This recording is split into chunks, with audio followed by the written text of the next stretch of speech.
మేడ మీద ఉండి రూములో ఉండి ఈ బుడ్డది ఈ చిన్నది పిచ్చిది అంటున్నారు. వారు దేవునికి దూరస్తులయ్యారు. అందుకే ఎఫెసీ పత్రికలు అంటాడు, మునుపు మీరు దూరస్తులు కానీ క్రీస్తు రక్తము చేత మీరు ఇప్పుడు సమీపస్తులయ్యారు. మనందరము దూరస్తులమే, క్రీస్తులో సమీపస్తులమయ్యాము. ఈ చిన్నది క్రీస్తుకి సమీపంగా ఉంది.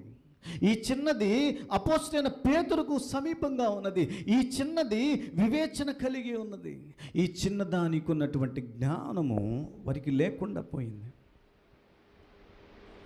ఈ రోజున నీ ఆలోచన ఏమై ఉన్నది,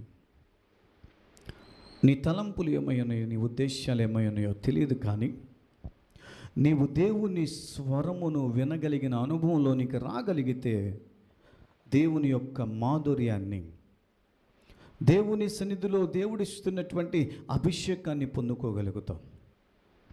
దేవుని సన్నిధిలో దేవుని ప్రేమను రుచి చూడగలిగితే నీవు దేవుణ్ణి ఎన్నడూ విడిచిపెట్టవు. దేవుని ప్రేమను రుచి చూస్తే మరి ఎన్నడూ కూడా నీవు వెను తిరగవు. ఎందుకో తెలుసా? ఆ ప్రేమ వర్ణించలేనిది, ఆ ప్రేమ వివరించలేనిది, ఆ ప్రేమ వెలపెట్టి కొనలేనిది. అది ఉచితంగా ఇచ్చే ప్రేమే, కానీ నీవు ఉచితంగా పొందుకోవడానికి నీకు మనస్సు రాదు. చాలామంది కూడా ఆ ప్రేమలు వెతుకుతానికి ప్రయత్నం చేస్తారు. మనుషుల ప్రేమ కోసం పరిగెత్తుతారు, బంధువు ప్రీతి కోసం, బంధువుల ప్రేమ కోసం పరిగెత్తుతారు, ఇహలోకమైనటువంటి ప్రేమ కోసం పరిగెత్తుతూ ఉంటారు. కానీ ఉచితంగా ఇవ్వబడుతున్నటువంటి రక్షణను నిరర్ధకం చేస్తారు. ఉచితంగా ఇవ్వబడుతున్నటువంటి క్రీస్తు ప్రేమను పొందుకోవటానికి అర్హత సంపాదించుకోలేరు. కారణం ఏంటో తెలుసా?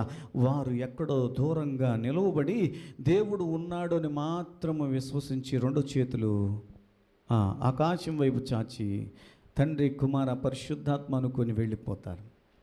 కానీ తండ్రి ఎవరు, కుమారుడు ఎవడు, పరిశుద్ధాత్ముడు ఎవడు అని నువ్వు సమీపంగా దేవుని సన్నిధికి రాగలిగితే, దేవుణ్ణి నువ్వు తాకగలిగితే, దేవుడితో మాట్లాడగలిగితే, దేవునితో మాట్లాడి వాగ్దానాన్ని పొందుకోగలిగితే, వాగ్దానాన్ని పొందుకున్న నీవు పొందుకున్న వాగ్దానాన్ని బట్టి స్వతంత్రించుకున్నటువంటి ఆశీర్వాదాన్ని సమాజంలో, సంఘంలో నీవు వివరించగలిగితే నిన్ను బట్టి నీ కుటుంబము రక్షింపబడుతుంది. నిన్ను బట్టి సమాజంలో మార్పు చెందుతుంది.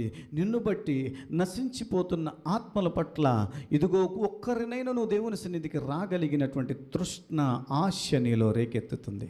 ఈ చిన్నది అంటుంది కదా, అయ్యా నేను విన్నది పేతురే, పేతురే, పేతురే అంటే కింద వచ్చిన చదవగలిగితే చూడండి, అందుకు వారు నీవు పిచ్చిదాని